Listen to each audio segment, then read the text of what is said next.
En primer lugar, me gustaría dar las gracias a la sede universitaria de Villena por dar cabida a este tipo de actividades relacionadas con la ciencia que normalmente no tienen cabida en las agendas culturales y que realmente son muy interesantes porque además de poner en valor mucha de la ciencia que se está haciendo hoy en día, ponemos en valor a muchos villeneros y villeneras que están haciendo ciencia y que lo están haciendo fuera de nuestras ciudades, como es el caso de esta tarde.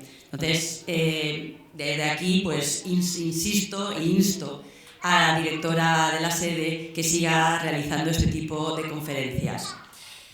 Me gustaría seguir dando las gracias al Ayuntamiento de Villena y a la Casa de la Cultura y a todas las personas que son el personal de la Casa de Cultura que hacen posible que nosotros tengamos este espacio de diálogo y este espacio de poder aprender, de aprendizaje aquí en el centro de Villena. Y por último, me gustaría dar las gracias a Esther Perales, la directora de la sede universitaria de Villena de la Universidad de Alicante, por cederme, porque ella está aquí, por cederme la posibilidad de presentar a la persona que ha venido hoy desde Zaragoza a darnos esta charla, a Javier Hernández Ferrer, a partir de ahora Xavi, porque es muy amigo mío y me apetecía un montón presentarlo en esta tarde. Y voy a presentarlo entonces. Bueno, pues detrás de este hombre que parece cohibido y que podríamos llamarlo, ¿por qué no?, un poco raro, se esconde un hombre del Renacimiento. En él, la literatura, la música, todo y la ciencia, evidentemente, confluyen en él. Es premio Charraicas del Paseo. Fue el cronista de la comparsa de estudiantes en todo el tiempo que estuvimos en la directiva. Hace música, de vez en cuando nos manda algunos vídeos que toca y que canta, entona, pero cantar, eso sí, cantar es mucho decir. Entonas. Y además, pues es un científico de primera, ¿vale? Me gustaría leer su currículum para no equivocarme en las electro y en los químicos que nos ha mandado él. Él es licenciado en química y es doctor en química por la Universidad de Alicante.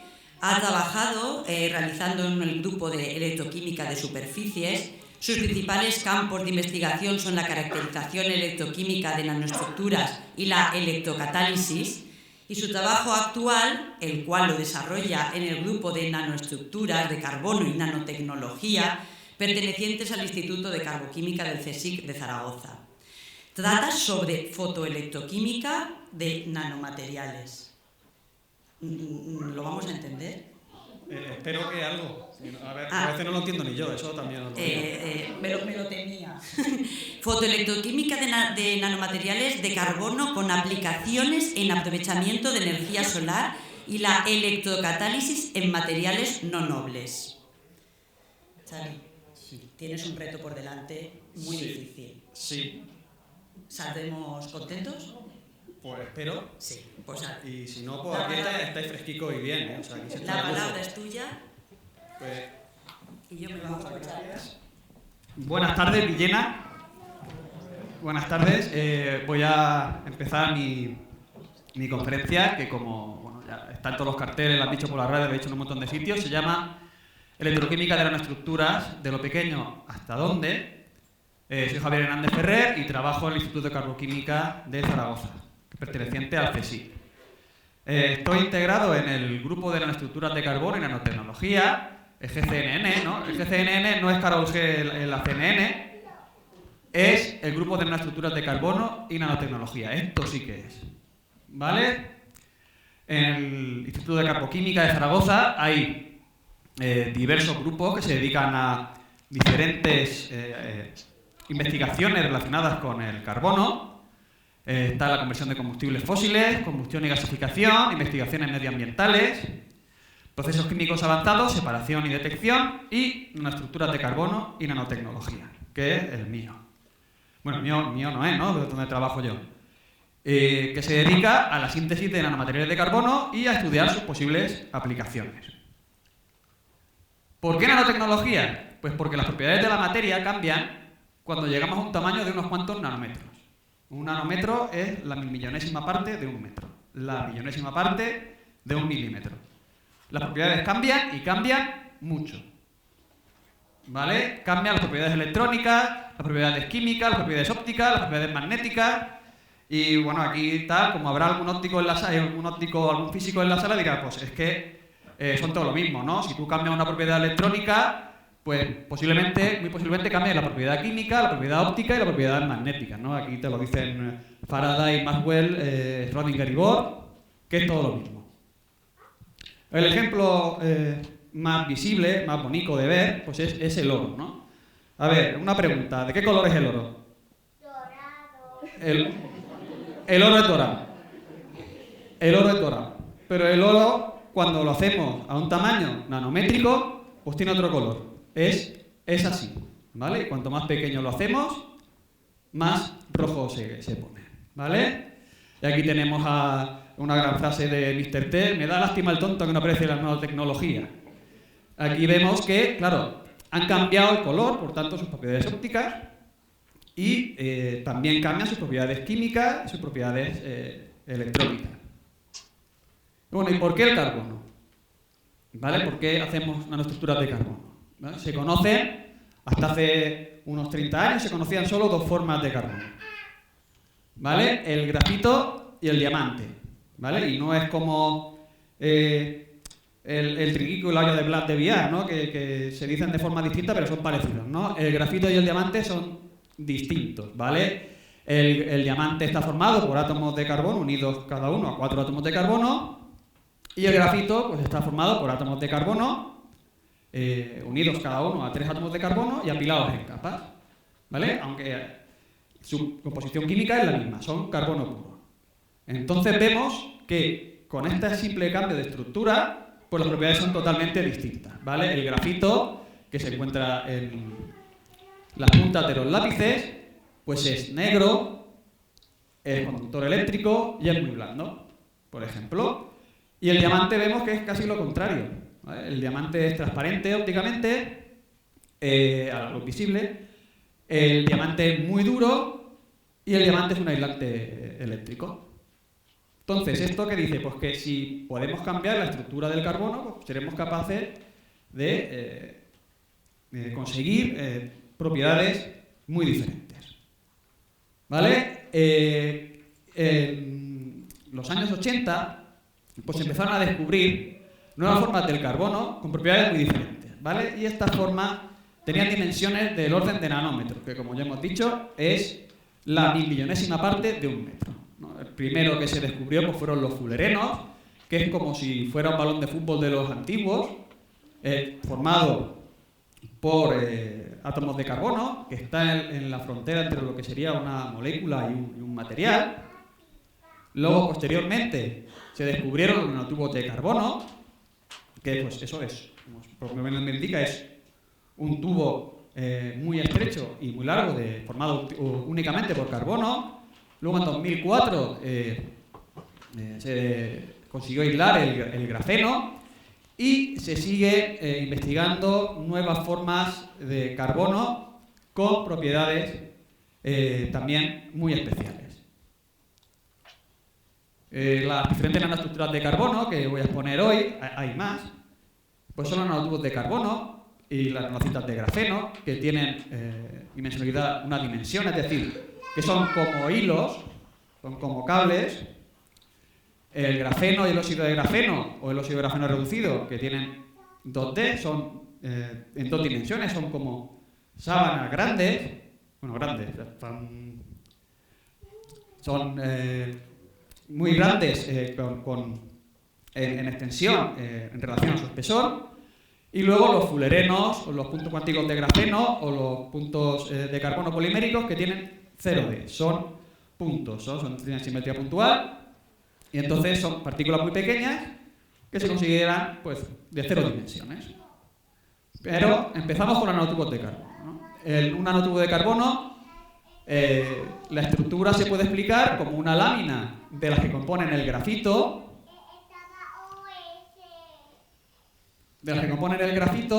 que se enrolla sobre sí misma y se estira, ¿no? Idealmente las dimensiones son infinitas.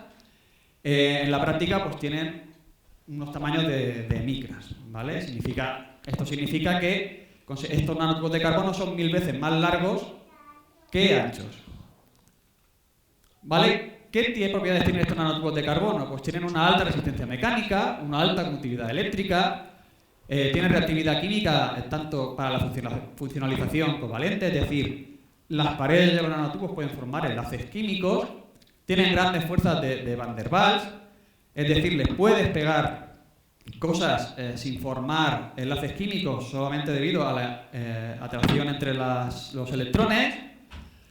Tienen una alta superficie específica, como hemos visto aquí detrás, pues todos los átomos de carbono del nanotubo pues idealmente están expuestos en superficie, y sus propiedades ópticas y electrónicas son únicas debido a su tamaño y relación de aspecto.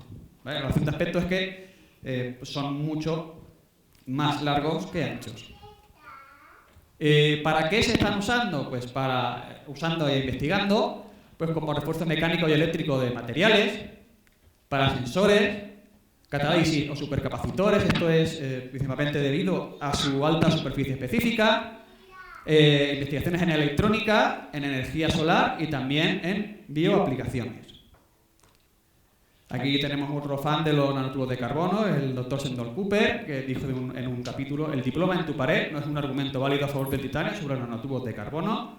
O sea, por muy ingeniero del MIT que seas, pues estos nanotubos de carbono van a tener mejores propiedades que el titanio. El uso más mediático, digamos, que más salió en los medios de los nanotubos de carbono es el Vantablack, que es una pintura negra que absorbe el 99,96% de la luz. Es tan negro que no da sombras y donde se aplica, pues no sabes lo que hay.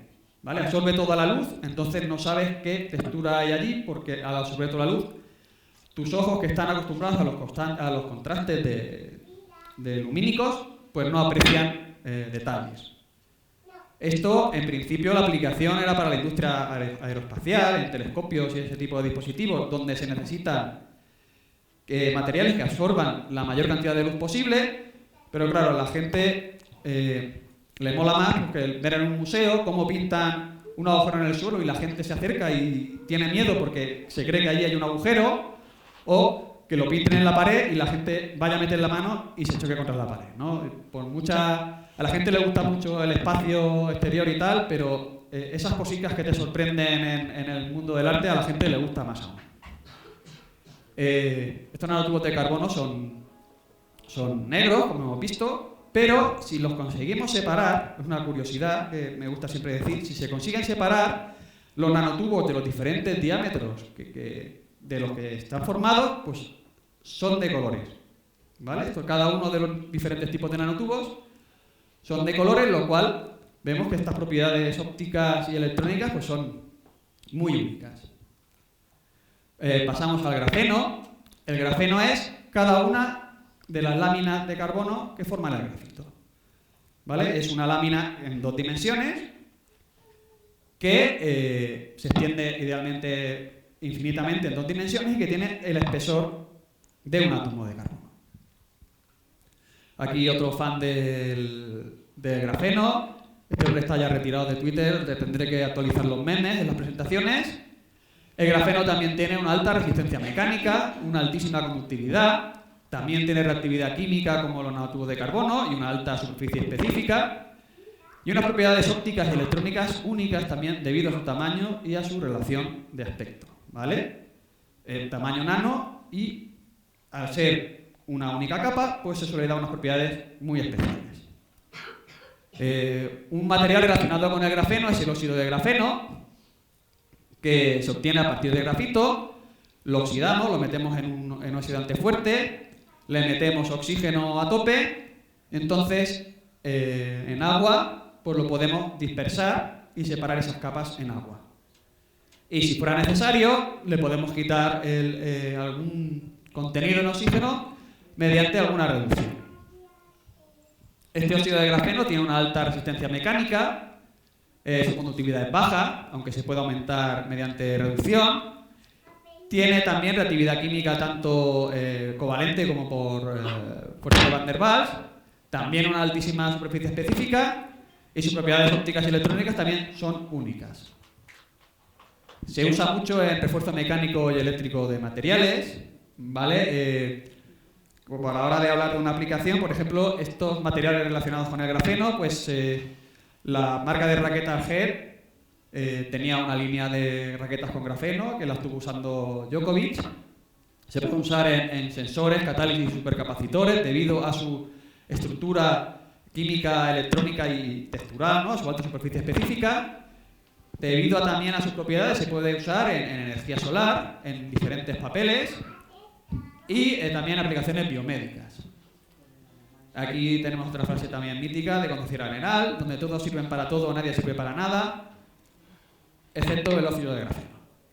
¿Vale? Por último, para acabar esta introducción sobre nanomateriales, pues voy a hablar de los fullerenos. Los fullerenos pues, son estas pelotitas de fútbol, ¿vale? Que se sintetizan usando condiciones muy duras, de alta temperatura, de ionización y tal. Y los premios Nobel, aparte de que ellos son muy espabilados de naturaleza, pues tienen acceso a mucha otra gente muy espabilada. ¿Vale? Entonces se le ocurrió buscar, ¿no? Entre él y otro de estos así coleguitas de que si Oxford, que si tal, dónde podrían darse este tipo de condiciones en la naturaleza, ¿no? Y lo buscaron, ¿no? Se dedicaron a buscarlo y lo encontraron en nebulosas, en supernovas y en discos protoplanetarios, ¿no? Entonces, vieron que el carbono que se encuentra en esas situaciones pues está en forma de fullereno. Los puntos cuánticos de grafeno y los puntos cuánticos de carbono. Los puntos cuánticos de grafeno son top-down, que nos quejamos mucho de lo que son el mundo de la moda y todas esas cosas que hablan mitad en inglés, por los científicos de cada 5 palabras nuevas sí son en inglés, pido perdón. Top-down significa de arriba hacia abajo, ¿vale? Significa que tú partes de un material grande y lo vas haciendo a trocitos pequeños. En este caso lo que hacemos es oxidar el grafito mediante oxidación química o electroquímica, más que para obtener el óxido de grafeno, y obtenemos unos materiales muy pequeñitos que están en la frontera entre una molécula y un material y que tienen también propiedades, sobre todo ópticas, muy interesantes. Esto también pasa con los puntos cuánticos de carbono, que son bottom-up, que es al revés, que es de abajo hacia arriba, en la que coges moléculas y los ensamblas de forma que forman este tipo de estructuras. En este caso son el ácido cítrico y la etilendiamina, que son moléculas que están presentes en muchos sitios, ¿no? Por ejemplo, el ácido cítrico está en eso que se le pone dentro de los gin tonic, ¿vale? Y la etilendiamina pues está en diversos fluidos de desecho animales, ¿vale? Bueno, tiene propiedades ópticas muy interesantes, son muy fluorescentes. Y bueno, pues también tienen sus aplicaciones, sobre todo en energía solar y dispositivos que se llaman optoelectrónicos. Hemos terminado la parte de nanotecnología, vamos a hacer una pequeña introducción a la electroquímica, que es el estudio de transferencia de carga a través de interfaces. Entonces se produce una interconversión de energía a través de procesos redox, es decir, lo normal es que sea un electrodo metálico en una disolución. No tiene por qué ser siempre así, pueden ser dos líquidos, dos sólidos también. Entonces el electrón va de un sitio a otro, produciendo una transformación química y transfiriendo energía. ¿Vale? Al transferirse energía, pues esa energía se puede utilizar, ¿vale? En celdas electroquímicas, que tienen unos aspectos termodinámicos, energéticos. Una celda electroquímica consta de un ánodo, donde se produce la oxidación, los electrones van de la disolución, digamos, al metal, un cátodo, donde se produce la reducción, es decir, los electrones van del metal a la disolución. Estos electrones circulan por un circuito externo y luego hay un electrolito, que es un conductor iónico, que cierra el circuito. Se dedica a equilibrar cargas y a cerrar el circuito eléctrico. el principal parámetro energético pues es la diferencia de potencial. Esta diferencia de potencial, según lo que queramos hacer, pues tendrá que ser o más grande o más pequeña, ¿vale? En el caso, por ejemplo, de baterías, como lo que queremos es tener mucha energía, obtenerla, ¿vale? Nosotros sacamos energía de la batería, pues ese potencial, voltaje, tiene que ser grande. En el caso de electrolizadores, que vamos a meter nosotros energía eléctrica para sacar los productos químicos que queramos, pues esta diferencia de potencial tiene que ser pequeña para que la energía que gastemos pues sea poca.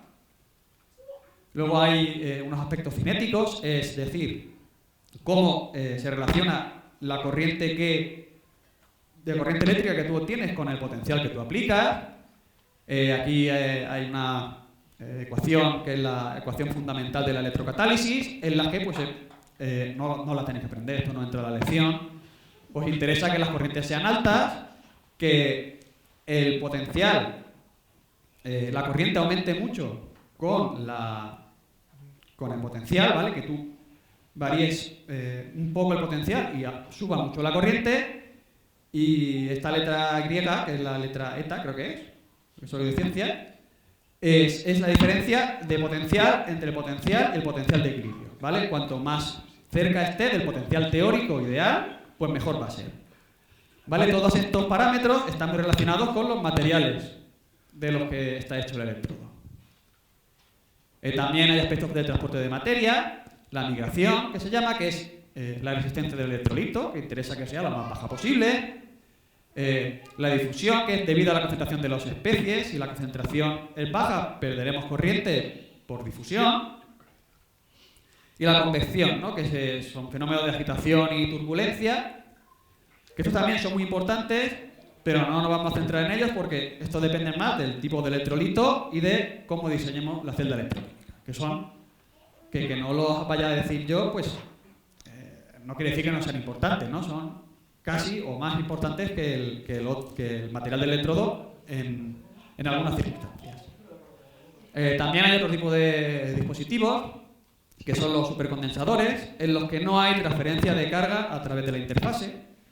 Es lo que se llama un proceso no faradaico, que no sigue las leyes de Faraday, aunque sí almacena energía eléctrica como un condensador. Pero un condensador, es que ahora los móviles no se ven porque son muy pequeñitos.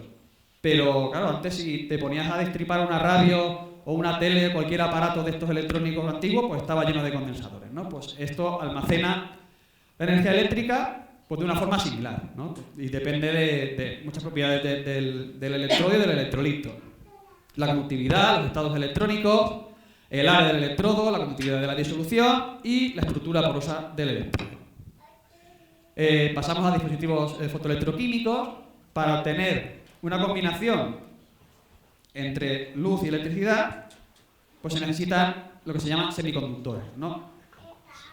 Estos semiconductores no son metálicos, necesitan luz para poder empezar a producir electricidad. En este caso, un semiconductor tipo N son que les gusta tener electrones libres.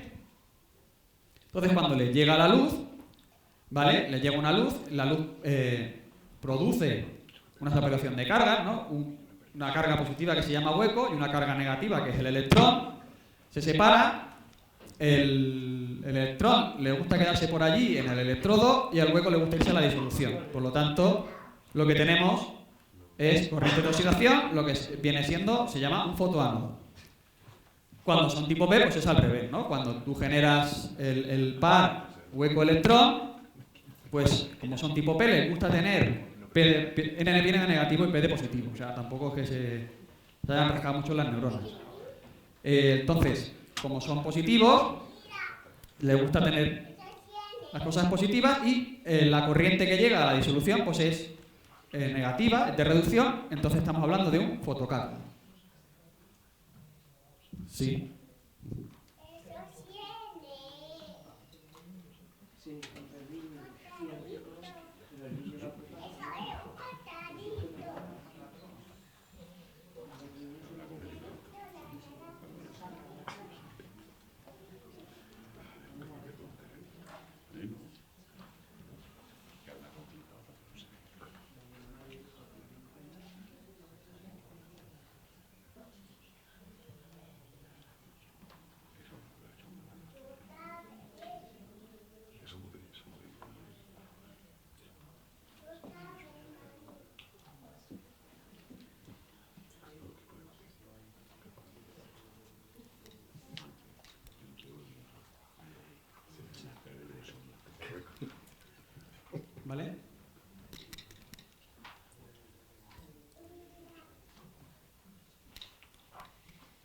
¿Va?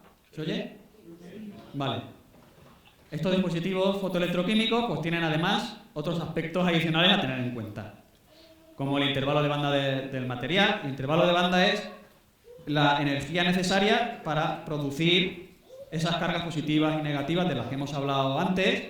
Entonces, si esa energía es muy alta, pues es mal, ¿no? Que estas cargas generadas pues se separen de forma efectiva. También hay fenómenos de transferencia de carga y se estudia también la formación de interfaces en materiales híbridos, ¿no? Cuando mezclamos dos tipos de materiales, ¿qué es lo que pasa cuando se juntan esos dos tipos de materiales? Aquí en estos dispositivos electroquímicos el punto clave, como ya hemos dicho, son los materiales del electrodo, la composición del electrolito y el diseño de la celda. Me voy a centrar en materiales del electrodo. Hay muchas tecnologías basadas en la electroquímica, ¿vale? Tenemos aquí pues, celdas de combustible, baterías, supercondensadores, dispositivos fotoelectroquímicos, celdas solares fotoelectroquímicas, electrolizadores para producción de energía, por ejemplo, hidrógeno o cualquier otra molécula, electrolizadores para depuración de aguas, dispositivos de electroformulación, electroflotación, sensores electroquímicos, electrodiálisis, etcétera, etcétera, ¿no? Un montón de tipos de dispositivos que se pueden fabricar y estudiar. Estas tecnologías basadas en la electroquímica, las ventajas que tienen pues son que son tecnologías muy eficientes energéticamente, que generan una baja cantidad de residuos, que son tecnologías muy versátiles, ya hemos visto que se pueden aplicar a muchos tipos de dispositivos y aplicaciones, que tienen una fácil automatización. Al final es encenderlo, apagarlo, que te dé más, que te dé menos, es una cosa bastante simple. El diseño es bastante simple y suelen ser bastante baratos. Los principales problemas a resolver es la cinética lenta de las reacciones electroquímicas, la estabilidad de los dispositivos. Si tienes un dispositivo que funciona muy bien y te dura muy poco, pues al final pues tampoco vale mucho. Y el precio y disponibilidad de los materiales, ¿vale? Si estos materiales son muy caros, no puedes esperar una extensión a gran escala, y si son escasos, pues también estamos en lo mismo, ¿no? Si son escasos, se verá limitado a la hora de una aplicación global. ¿Qué hay que hacer para poder aplicar estas tecnologías? Pues tener conocimiento sobre electroquímica básica y aplicada, identificar la oportunidad de empleo de la tecnología electroquímica, seleccionar una solución electroquímica adecuada, y entonces ya el último paso es desarrollar un proceso económicamente competitivo, ¿vale? Se han ido avanzando durante los años, ¿no? en estas cuatro cosas, y ahora el mayor cuello de botella pues está en la última etapa, ¿no? La última no tiene por qué ser la más fácil. Bueno, vamos a empezar el estudio de materiales para dispositivos electroquímicos. Vamos a empezar por las pilas de combustible. Aquí convertimos la energía química contenida en un combustible, como puede ser el hidrógeno, el metanol o el etanol, en energía eléctrica mediante un proceso electroquímico. Hay varios tipos de pilas de combustible. Me voy a centrar en materiales catódicos para pilas de combustible, de electrolito polimérico. ¿Cuál es el principal problema de estas pilas de combustible? Pues que los catalizadores son caros y son sensibles a las impurezas. El esquema es, bueno, aquí este es el esquema de una pila de combustible de electrolito polimérico. Tiene unos sistemas de alimentación de combustible, pues unas tuberías por las que vas alimentando el hidrógeno y el oxígeno. Un ánodo que es normalmente es platino soportado sobre carbono. Un electrolito, que en este caso pues no es líquido, es una membrana de intercambio catiónico que es como si fuera un teflón, pero con grupos parecidos al ácido sulfúrico que lo hacen buena para transportar grupos ácidos como son los iones hidrógeno. Y el cátodo, que también suele ser platino sobre carbono, donde tiene lugar la reacción de reducción de oxígeno. La reacción de reducción de oxígeno, como ves aquí, pues no es muy sencilla, digamos, químicamente. Su mecanismo es complicado. Puede dar dos productos de reacción principales, que son el agua, en este caso si está en medio básico será el el hidróxido o el agua oxigenada. Para aplicaciones energéticas lo que queremos es que nos dé agua. El peróxido de hidrógeno puede ser también muy interesante para otras aplicaciones como purificación de aguas, no se puede descartar, pero en aplicaciones energéticas no lo queremos ver. Y como ya se ha dicho, pues el mecanismo de reacción pues es complicado, lo cual hace que el diseño de materiales pues no sea fácil. Para estudiar los materiales del laboratorio, pues hay unas técnicas hidrodinámicas que son del disco rotatorio, que lo que sirven es, tú lo que haces es darle vueltas a un disco para controlar las condiciones que no dependan del material del electrodo, como el transporte de materia que hemos hablado de difusión o de migración o de convección, lo tienes controlado y poder calcular y obtener parámetros de una manera fácil y controlada con un modelo bastante sencillo. ¿Vale? Se pueden obtener pues, el número de electrones intercambiados, porque así podemos saber si estamos teniendo agua oxigenada y cuánto de cada. La pendiente de Tafel, si la corriente cambia mucho con el potencial, o sea, si tú obtienes mucha corriente con poco potencial o no, y la actividad electrocatalítica, ¿vale? ¿En qué potencial tenemos que ponernos para obtener la corriente? Estos materiales catódicos son nanopartículas de platino soportadas sobre material carbonoso, ya hay dispositivos comerciales de pilas de combustible. El soporte carbonoso más usado es el negro de carbono y el problema que tiene es que es muy caro, ¿vale? Entonces platino en cantidades grandes, entonces es caro. Como es muy caro, pues ¿qué tenemos que hacer? Pues primero bajar el contenido de platino o mejorar las propiedades electrocatalíticas globales y mejorar la estabilidad del dispositivo. Para ello, pues, nos podemos centrar en hacer aleaciones de platino, disminuir la cantidad de platino, o actuar sobre el carbón, mejorando el soporte carbonoso. ¿Vale? Vemos que con aleaciones de platino pues se obtiene más corriente, más voltaje de celda con menos platino, lo cual es un buen avance. Pero aún tenemos platino y vamos a actuar sobre el soporte carbonoso. ¿Vale? El soporte carbonoso, si tienes carbones mesoporosos, que son carbones que tienen otro tipo de estructura del negro de carbono. El negro de carbono está por todas partes, ¿vale? El negro de carbono es lo que está en los neumáticos, lo que está en las suelas de zapatos. Entonces es un material que es muy barato y muy disponible, pero su estructura no es la más adecuada para este tipo de aplicaciones. Entonces con carbones con otro tipo de estructura, pues mejoramos la actividad y la estabilidad, aunque aún tengamos platino. Entonces, ¿qué tenemos que hacer? Pues vamos a quitar el platino y vamos a utilizar carbones dopados. El dopado consiste en introducir dentro de la estructura del carbón pues otro tipo de átomo, ¿vale? Esto cambia también sus propiedades, ¿vale? Utilizamos metales como el hierro y el cobalto, que son muchísimo más baratos que el platino, y se consigue muy buena actividad sin platino. Así reducimos aún la cantidad de metal. Con estos carbones dopados podemos meter los metales en sitios atómicos y podemos regular muy bien tanto la actividad, o sea, tenemos materiales muy activos frente a la reacción, como la selectividad de dicha reacción, ¿vale? Si aquí ponemos que si tenemos hierro en medio básico, alcalino, pues tendremos agua. Si tenemos cobalto atómico a pH bajo, pues obtendremos agua oxigenada, ¿no? Esto nos permite jugar mucho con lo que buscas y con lo que obtienes. Y si seguimos allí, ¿no? Bajando la cantidad de metal, pues ya sin metal, ¿vale? Los carbones dopados sin metal se puede conseguir una muy buena actividad cercana o incluso superando en algunos casos al platino sin nada de platino. Bueno, esto es algo de trabajo mío, pues eso que aquí regulando, en este caso son aerogeles de grafeno, pues cambiando el tipo de molécula que le van metiendo y el tipo de metal y la cantidad y los tratamientos térmicos, pues podemos regular muy bien la selectividad y la actividad hacia la reacción de reducción de oxígeno. Aquí es una tabla de dónde estamos, ¿no? Pues se ve que ya estamos en actividades similares al platino, sobre todo en medio alcalino, por lo que estos materiales de carbono dopados pues son muy prometedores para su aplicación. Pasamos a las baterías. La batería almacena energía en forma de compuestos químicos y la va almacenando y soltando mediante reacciones redox reversibles.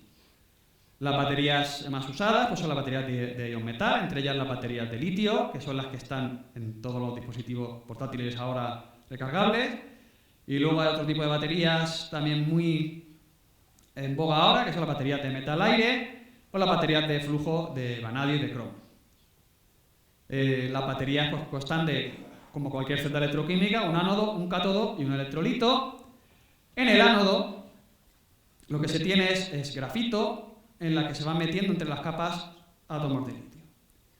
Este grafito pues, tiene estructuras muy parecidas a las del grafeno y, como hemos dicho, se aplica en dispositivos portátiles. Ahora mismo es la principal fuente de energía de los coches eléctricos y donde se está buscando la aplicación gorda es en almacenamiento de energía renovable. La energía renovable, el principal problema que tienen, pues es que funcionan cuando ellas quieren y no cuando nosotros queremos, ¿vale? Entonces tendremos que almacenarla para usarla cuando a nosotros nos haga falta y no cuando quiera la naturaleza. El material usado, como ya he dicho, pues es el grafito, que tiene esta capacidad. Los materiales de grafeno, idealmente, aumentarían esta capacidad energética, esta densidad de energía, hasta 3 veces, idealmente. También existen las baterías de flujo para aplicaciones estacionarias de almacenamiento de energía, las baterías litio-aire y las baterías de ion de sodio. Las baterías de ion de sodio sería sustituir el litio por el sodio como electrodo de la pila, lo cual sería un bombazo bastante importante porque el litio es el sodio es muchísimo más abundante que el litio, ¿no? Entonces todos los problemas de escasez de litio, de que hay que buscar litio debajo de las piedras, pues ya no habría, porque el sodio, pues cuando te falta sal, es lo que le da el sabor salado a la sal. O sea que tú fíjate si hay sodio por ahí suelto. Paso a los supercondensadores, almacenan energía eléctrica y la van soltando de la misma forma que lo hace un condensador de los de toda la vida. Los condensadores electroquímicos están formados principalmente se fabrican con carbonos activados, aerogeles de carbono, nanoestructuras de carbono o grafeno. ¿Cómo almacena la energía eléctrica? Pues bueno, tú cargas se pone un campo eléctrico, un potencial eléctrico entre los dos electrodos y las cargas se quedan en la superficie, ¿vale? Se van poniendo en la superficie. Ahí se acumula la energía eléctrica y cuando lo descargas, ¡pum!, pues vuelve a su estado normal. Los supercondensadores, ¿qué ventajas tienen? Que son muy reversibles y duraderos, porque no hay transformación química, entonces pues, se degrada muy poco. La carga y la descarga es muy rápida, no hay prácticamente efectos cinéticos porque no hay transformación química, lo cual te da una alta densidad de potencia. Lo malo que tiene es que es un proceso limitado a la superficie, entonces la energía total que pueden almacenar pues es bastante baja comparada con las baterías. Es como comparar a Usain Bolt con Kipchoge, que es el récord mundial de maratón. Tenemos baja densidad de energía. Los materiales que se usan son carbones microporosos, nanomateriales de carbono, nanotubos, grafeno, aerogeles de grafeno, materiales jerárquicos, también aerogeles y serogeles de carbono. También están los pseudocapacitores, que sí que tienen una transformación química, pero es tan rápida que a efectos prácticos pues es indistinguible de un condensador. Y como no, materiales híbridos mezclando varios tipos de supercondensadores. ¿En qué se puede aplicar? Pues se aplica en aplicaciones de potencia auxiliar. Cuando un coche necesita un pico de potencia que la batería no le puede dar, pues se utiliza un supercondensador. Y también en red eléctrica, cuando hay un pico de potencia corto, pues se puede utilizar supercondensadores para dar esa potencia. Estos son los valores de capacidad, que por decirlo, pues nosotros hemos tenido también valores de capacidad muy buenos. Los carbones microporosos, que es el material que se usa más principalmente ahora, pues son el carbono activo de los de toda la vida, lo que quita el olor de las suelas de los zapatos, que tiene una muy alta superficie específica, que puede llegar hasta ser monocapas, que llegas a muy buenas capacidades, pero el problema que tienen es que cuando lo haces tan fino, tan activo, pues pierdes conductividad, lo cual te va limitando la capacidad que puedes llegar a obtener. Aquí este trabajo es mío, ¿no? También, bueno, mío no, nuestro, en el que con aerogeles de grafeno pues hemos llegado a capacidades muy altas, regulando el grado de oxidación del óxido de grafeno, obteniendo un balance óptimo de grupos funcionales y conductividad, ¿vale? El parámetro principal era el tiempo de reducción, llegando a valores que están muy bien, ¿no? Que superarían a los supercondensadores comerciales. Pasamos a la ruptura fotoelectroquímica de agua. La descomposición fotoelectroquímica de agua es aprovechar la energía solar para, mediante un proceso electroquímico, pues obtener los compuestos que queríamos, ¿no? Que quisiéramos, que en este caso serían pues, hidrógeno y oxígeno. La energía mínima para romper el agua es 1,23 electronvoltios, lo cual cae dentro del infrarrojo. Lo cual, ¿qué significa? Significa que toda la luz visible, cualquier luz visible, tiene la energía suficiente para romper la molécula de agua. Pero claro, nosotros vemos que no es así. Tú no vas a la playa y ves que están saliendo burbujicas del agua así a lo loco, ¿no? Se trata de un proceso que es muy difícil. Tienen que pasar un montón de cosas para que ese proceso pueda tener lugar. Entonces, para favorecer esta actividad, pues lo que se hace es formar materiales híbridos. Para estas fotorreacciones se tienen materiales nanoestructurados, tipo N para los fotoánodos, como el dióxido de titanio, el óxido de zinc y últimamente se está usando mucho la hematita, que es óxido de hierro, que como el hierro es muy abundante y eso pues es un material que tiene mucha potencialidad.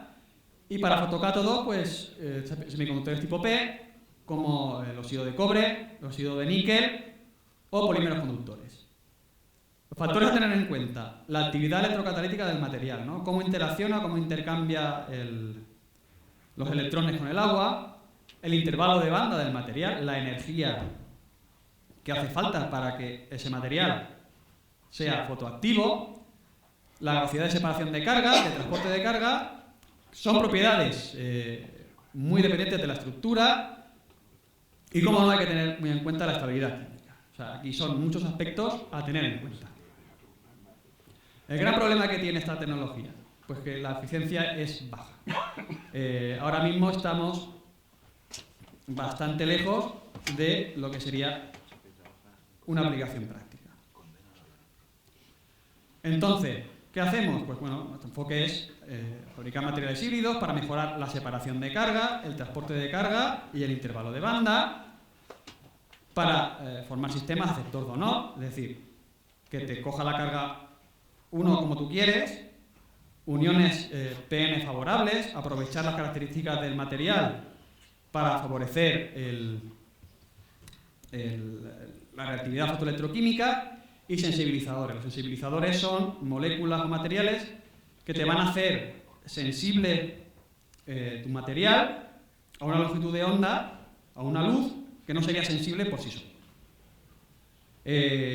Aquí son muy importantes los nanomateriales de carbono, formar nanomateriales híbridos con nanomateriales de carbono.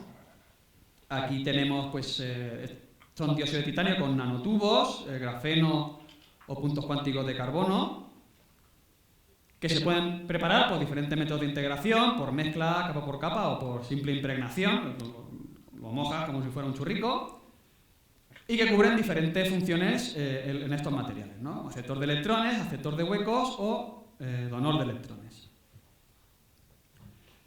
Por último, en este caso de, digamos, energéticos, de aprovechamiento de energía solar, pues vamos a las celdas solares. Las celdas solares son dispositivos que pueden ser electroquímicos por sí solos, ¿no? Como las celdas de combustible de tinte o de punto cuántico, que son dispositivos ya comerciales. Pero la fotoelectroquímica puede ser muy útil para catalizar procesos en otros tipos de celdas, aunque no sea la electroquímica. Una celda solar principalmente pues, consta de una capa activa, donde le da la luz, que es donde se produce la generación de esas cargas eléctricas que te van a dar la energía eléctrica, unas capas aceptoras y transportadoras de electrones y de huecos que te van a ayudar a separar estas cargas y llevarlas hacia los electrodos, que cuando lleguen a los electrodos pues te van a producir la electricidad a partir de la energía solar. ¿Por qué se usa la electroquímica? Pues bueno, pues vemos que en una celda electroquímica es parecida a una celda solar, lo que pasa que si tú aquí lo cierras con un electrodo tienes una energía solar, ¿vale? Una celda solar normal, y si aquí pones aquí una disolución con agua, pues lo que tienes es una celda fotoelectroquímica, ¿vale? Todas estas celdas solares y tal suelen tener una arquitectura bastante compleja. Y bueno, en estas celdas solares también se pueden usar nanomateriales de carbono, tanto en la capa activa, como en la capa transportadora de electrones, como en la capa transportadora de huecos. Se pueden usar nanomateriales de carbono, además de los materiales típicos que se usan en ese tipo de dispositivos. Bueno, aquí un trabajo también nuestro en colaboración internacional, en lo que estudiamos fotoelectroquímicamente un polímero conductor que se usa en celdas solares orgánicas, lo integramos con óxido de grafeno en agua, ¿vale? Esto es una ventaja porque los polímeros conductores, a la hora de disolverlos en disolventes, pues son disolventes que son regulinchis, o sea, rollo cloroformo y cosas así, que ambientalmente son un poco problemáticos. Bueno, vemos que aumentaba la capacidad, las propiedades fotoelectroquímicas del material, lo cual le daba pues, una buena aplicabilidad. También en otro tipo de celdas solares de perovskita, pues fuimos capaces de relacionar a los puntos cuánticos de carbono su actividad como transportadora de huecos en celdas de perovskita con su actividad fotoelectroquímica en fotooxidación de agua. Acabando ya por la parte electrónica, son los electrolizadores, que ahora mismo están muy en boga, porque Siemens dio un paso adelante y dijo que el rollo este del hidrógeno verde para aprovechar renovables, ellos lo iban a hacer mediante electrolizadores. ¿Qué es un electrolizador? Pues bueno, es básicamente, si habéis visto lo que es la pila de combustible, pues al revés, ¿vale? Meter agua, aplicar un potencial eléctrico y sacar oxígeno e hidrógeno, ¿vale? Proceso inverso a las pilas de combustible. Y, bueno, nosotros pues, hemos investigado también en esto con dicalcogenuros metálicos, que son materiales también, son nanomateriales, aunque no sean de carbonos. Esto es sulfuro de molibdeno, mezclado con puntos cuánticos de carbono, que funcionaban muy bien para la producción de hidrógeno sin nada de platino.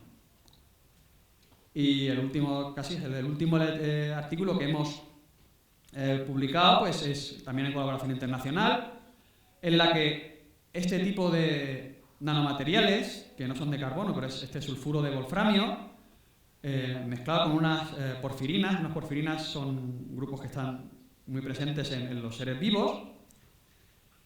Vemos que en algunas condiciones pues, somos capaces de superar la actividad del catalizador comercial de óxido de rutenio. Pasamos un poco a lo bio, ¿vale? En sensores electroquímicos, el sensor electroquímico, digamos, más conocido con aplicaciones biomédicas, pues es el sensor de glucosa, ¿vale? Y estos son las concentraciones de glucosa para las que funcionan los... estas son las que están en diferentes fluidos, ¿no? En sangre es donde más hay, por eso los diabéticos se tienen que pinchar en el dedico, y en el fluido intersticial. Por eso ahora los nuevos sensores que se pinchan en el músculo son capaces de detectar muy bien la glucosa. Si somos capaces de bajar la sensibilidad lo suficiente, pues seremos capaces de detectar esta glucosa en sudor, en saliva o incluso en las lágrimas. Pues un sensor electroquímico, o sea, el sensor de glucosa, como funciona es, tú lo metes en la gotica y el sensor lo que hace es aplicar un potencial, te detecta la corriente y con tanta corriente, tanta glucosa. Nosotros lo que hicimos pues, es usar nanocintas de grafeno, que son nanotubos de carbono desabrochados oxidativamente, por un método similar al que se consigue para hacer láminas de óxido de grafeno, que tiene propiedades que pueden ser tanto del grafeno como de los nanotubos. Y aquí pues, fuimos capaces de mejorar el área activa electroquímicamente, la actividad electrocatalítica y disminuir el límite de detección. Esto fue en colaboración con un grupo argentino del profesor Gustavo Rivas, y aquí en colaboración con el profesor Escarpa de la Universidad de Alcalá, pues fuimos capaces de detectar separadamente y con muy buena sensibilidad moléculas de interés biológico y medioambiental, como pueden ser el ácido ascórbico, el ácido úrico, la L-tirosina, la L-dopa y los isómeros estos, que la hidroquinona, el catecol y el resorcinol.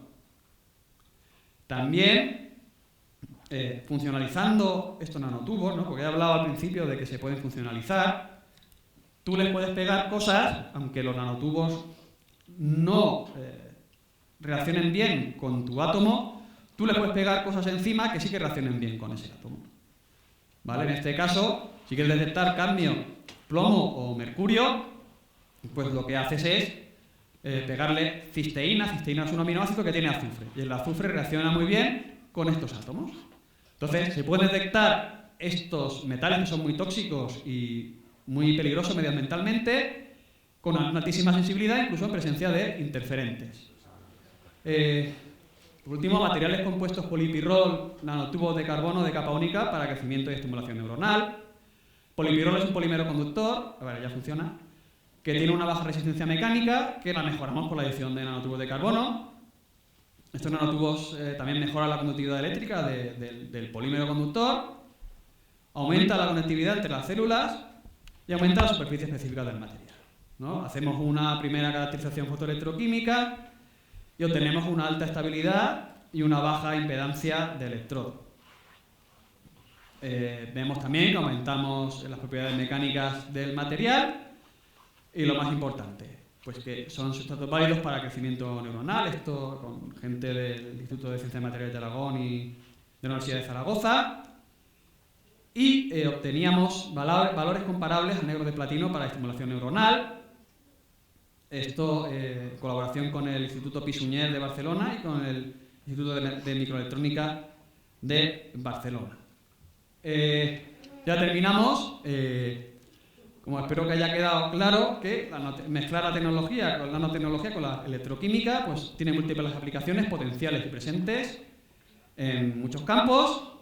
Y esta ya es la última. Pasamos a los agradecimientos al grupo de electroquímica de superficie de la Universidad de Alicante, donde hice la tesis, a los miembros del grupo de nanoestructuras de carbono y nanotecnología, a los diferentes colaboradores nacionales e internacionales, a las entidades y empresas que han financiado estas investigaciones y, como no, a la organización de la conferencia y al público asistente. Ya he terminado.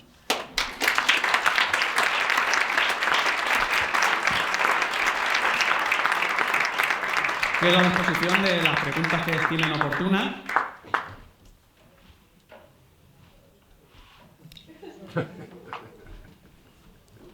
La camisa es de Springfield, porque ya si alguien lo pregunta.